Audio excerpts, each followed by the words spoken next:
ಇವತ್ತಿನ ರೆಸಿಪಿ ಗೋರಿಕಾಯಿ ಪಲ್ಯ ಹೇಗೆ ಮಾಡೋದು ನೋಡೋಣ.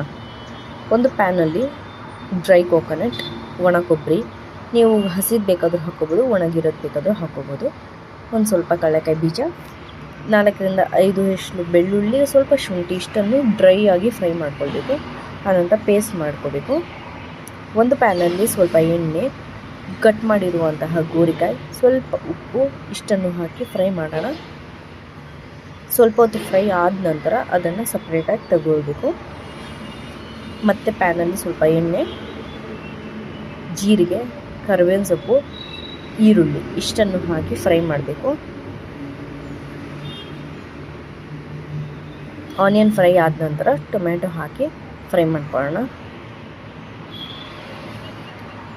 ರುಚಿಗೆ ತಕ್ಕಷ್ಟು ಉಪ್ಪು, ಸ್ವಲ್ಪ ಧನಿಯಾ ಪುಡಿ ಮತ್ತು ಖಾರದ ಪುಡಿ ಇಷ್ಟನ್ನು ಹಾಕಿ ಫ್ರೈ ಮಾಡಿಕೊಂಡು, ಇಲ್ಲಿ ನಾನು ಸ್ವಲ್ಪ ನೀರನ್ನು ಆ್ಯಡ್ ಮಾಡ್ತಾಯಿದ್ದೀನಿ. ಟೊಮೆಟೊ ಸಾಫ್ಟ್ ಹಾಕ್ಕೊಂಡು ಫ್ರೈ ಮಾಡಿಕೊಂಡು, ಆನಂತರ ನಾವು ರುಬ್ಬಿಟ್ಟಿರುವಂಥ ಪೇಸ್ಟನ್ನು ಹಾಕ್ಕೊತಾ ಇದ್ದೀನಿ. ಆ ಪೇಸ್ಟನ್ನು ಹಾಕಿ ಮಿಕ್ಸ್ ಮಾಡೋಣ. ಮತ್ತು ನೀರು ಹಾಕ್ತಾಯಿದ್ದೀನಿ ನಾನು ಸ್ವಲ್ಪ.